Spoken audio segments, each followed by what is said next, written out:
Hola, bienvenidos a un nuevo vídeo. Cuando nos adentramos en el problema del dibujo,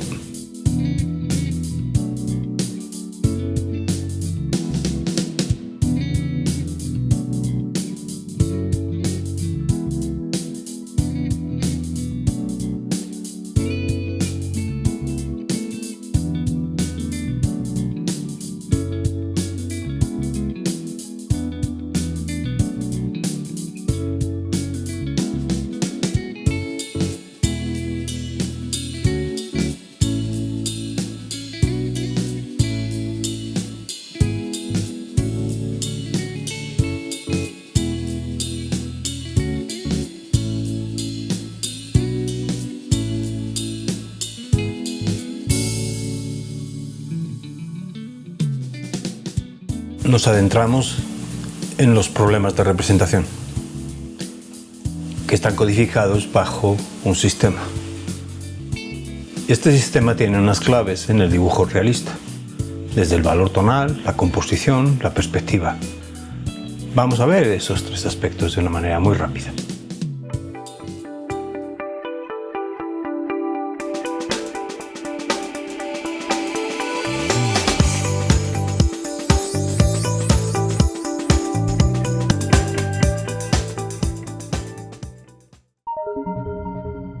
Dibujar es representar, es construir desde un sistema con un código preestablecido una nueva entidad, o sea, el dibujo, que se presenta entre el objeto y el sujeto concordando con la realidad. Tres sistemas generales se manejan para la descripción de un objeto, forzando cada uno sus propias normas en el entorno de ese sistema particular. Un sistema es un conjunto de reglas entrelazadas sobre una determinada materia que originan un entorno interrelacionado y diferenciado. Así, en el caso del sistema diédrico de representación, tenemos la visión ortogonal, que implica proyecciones a 90 grados sobre un plano, que conforman la presentación del objeto en varias vistas: frontal, planta, laterales y posterior, rigurosamente situadas entre ellas acorde a la norma. En este caso, según la norma americana, representando un gancho de plástico tenemos un alzado frontal, el alzado lateral izquierdo, a la izquierda, y sobre el frontal la planta superior.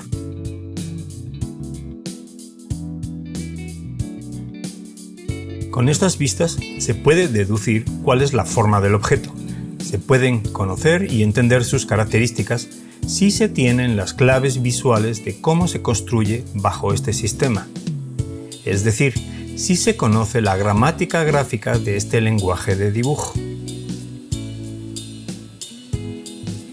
Este sistema es profusamente empleado para la descripción de los espacios de construcción en arquitectura y las piezas mecánicas de ingeniería.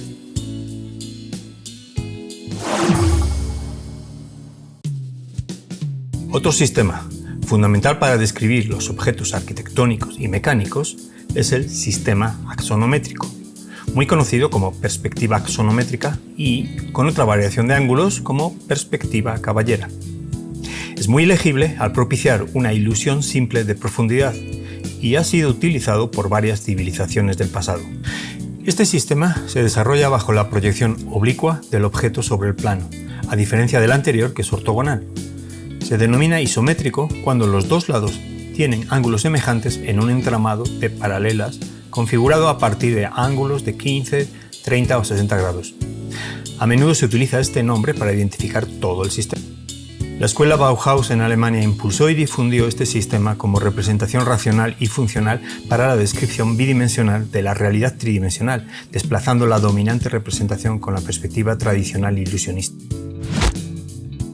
Y el sistema de representación ajustado a la visualización común es el sistema cónico. Sí, este es el sistema profusamente extendido en el arte figurativo, aunque empleado con escaso conocimiento de sus principios.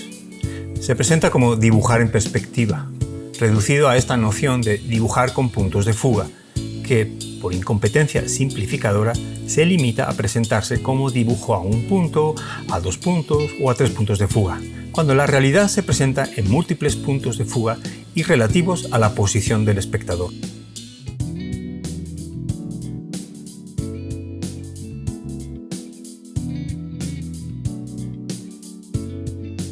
Esta es la modalidad de representación concebida como dibujo realista.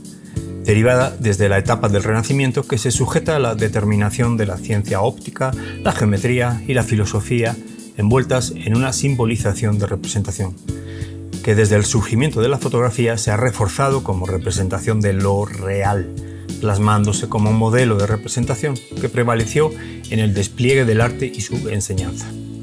Pero, como hemos visto, no es la única manera de representar, aunque es la forma generalizada donde se establece la comunicación por medio de este lenguaje entre el creador y el espectador que comparten el código por el que se hace legible la imagen.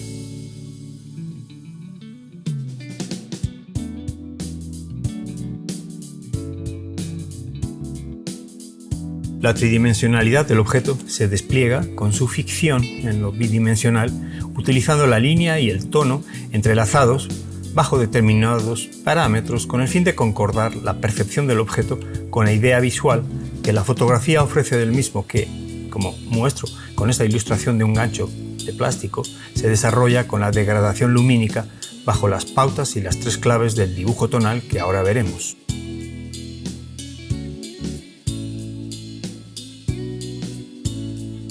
Tres fundamentos que hay que ver: el valor tonal, la composición y la perspectiva. Comienzo con la comprensión del valor tonal, que es la progresión de valores grises entre el blanco y el negro máximos que puede crear una escala graduada para representar los grises que percibimos, que ya en toda su amplitud no cubre toda la gama de la realidad, así que hay que traducir esos valores que se perciben aplicando una reducción. También se puede trabajar con una preestablecida limitación para generar un ámbito específico de armonía tonal, como en este caso con la opción de una clave tonal alta, construyendo la imagen restringida a esos valores extremos de más claridad que generan una impresión etérea. Del mismo modo, puede construirse la imagen ajustándose a los valores más oscuros del extremo de la escala bajo la denominada clave tonal baja, que da una impresión tenebrosa. Y, finalmente, la elección de una clave tonal media abarca los valores tonales centrales de la escala, dando como resultado una sutileza más liviana en la representación.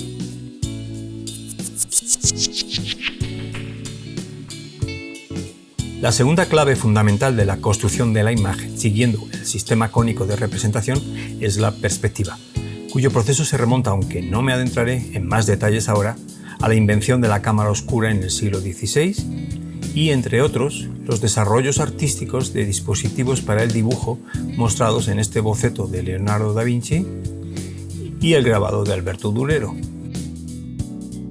Es esencial adquirir las habilidades perceptuales para usar esta herramienta en la descripción de la realidad, y no se trata simplemente de usar un método con reglas y escuadras o utilizar una trama donde situar las figuras en el espacio, sino de adquirir la soltura perceptiva de transformar el espacio que vemos en lo que dibujamos, pues la perspectiva abarca todos los aspectos de la realidad representada. Por ejemplo, el uso de la misma es imprescindible para movilizar la figura humana en el plano del dibujo, entender su construcción desde distintos puntos de fuga, para después saber ajustar los detalles anatómicos adecuados.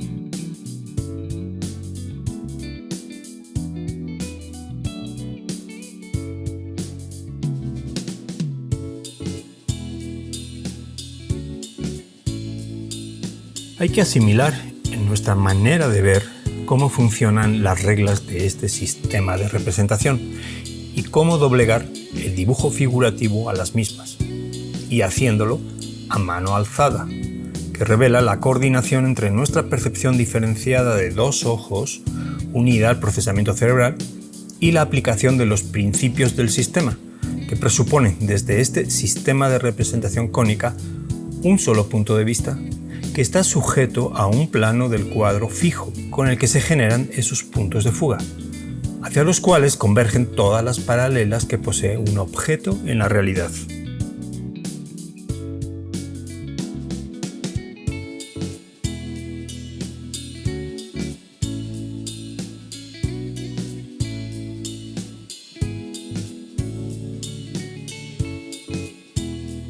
El desarrollo de un dibujo en perspectiva pasa por el trazado aproximado del conjunto de todos los elementos involucrados en la imagen que se transcribe o la realidad copiada, asegurando las proporciones de los objetos y dimensiones de las superficies en relación con su distancia disminuida en el espacio. Hay que entender la profundidad bajo el esquema obligado en el que las paralelas que se conocen de la realidad buscarán en su prolongación en nuestro dibujo un mismo punto de fuga, con lo que habrá que estar continuamente comprobando su concurrencia y convergencia y la correlación con el punto de vista que coincide con la altura de la línea de horizonte.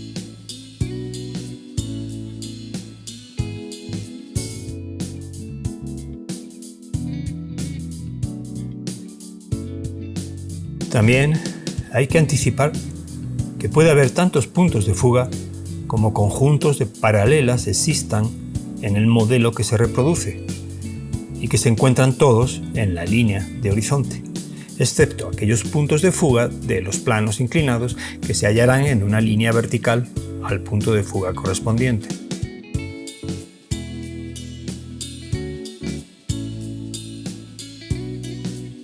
No es fácil, y en la enseñanza de todas las disciplinas artísticas se desdeña o se limita a comentar la perspectiva con la simpleza de dirigir las líneas a un punto o dos puntos situados en la línea de horizonte.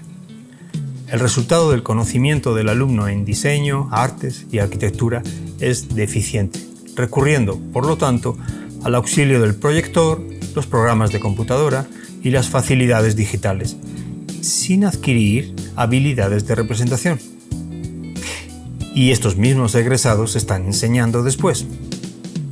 ¿Qué se puede esperar ya?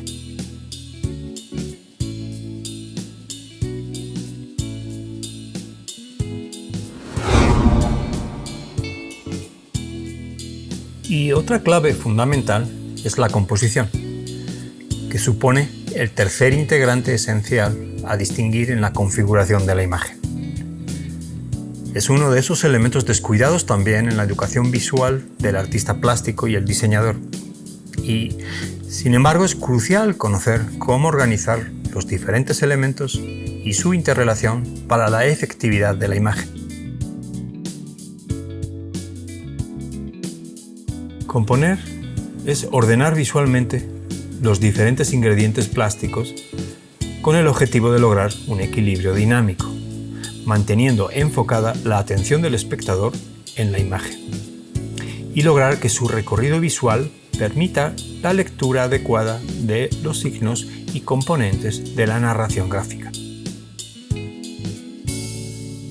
Entre una imagen simple, sin interés, centrada en el papel, y una agrupación caótica de elementos, hay múltiples posibilidades para compensar y dirigir la visualización armónica de esa representación gráfica.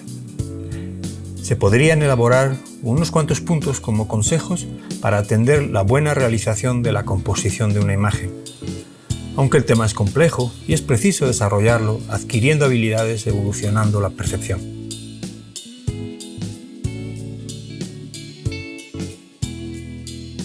Son muchos elementos que intervienen en la composición de una imagen. La colocación del énfasis en la zona correcta, balanceado con otros elementos, donde se equilibran por el valor tonal y peso visual establecidos sobre la estructura de las secciones y subsecciones áureas, así como otras líneas importantes del plano que crean una retícula invisible en la organización de la superficie. La estructuración correcta de un primer plano seccionado sobre medios planos y el plano de fondo. La selección correcta de un corte de formato correspondiente a la intención de la imagen, evitando ciertas molestas tangencias de elementos de la imagen situados justo al límite con los bordes. La persecución de una ordenación vectorial de elementos importantes ajustados a lo largo de la diagonal de ese formato. Además, hay que buscar mantener una unidad geométrica simplificada con como el círculo, el triángulo o el rectángulo, de todos los elementos que operan en la imagen bajo la consigna de unidad en la variedad y variedad en la unidad. Un lema un tanto paradójico, pero que revela la complejidad en la composición acertada de una imagen.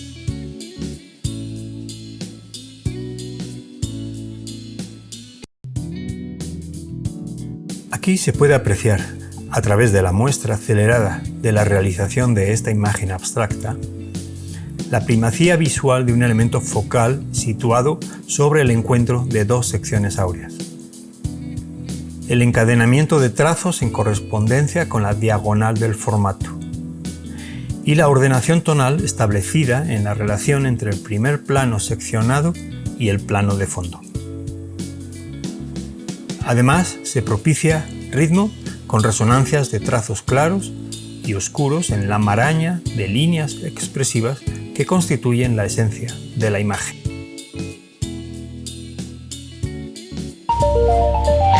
Bueno, llegamos al final del video. Y ya hemos cubierto con esto 3 aspectos que son fundamentales en lo gráfico para representar, que tienen que ver con la composición, con el valor tonal, con la perspectiva. El dominio de estos 3 aspectos es fundamentales para el dibujo. Si te ha gustado este video, no te olvides de dejar un like y suscribirte al canal para poder estar al tanto de las nuevas aportaciones que vaya realizando. Gracias, nos vemos en el siguiente.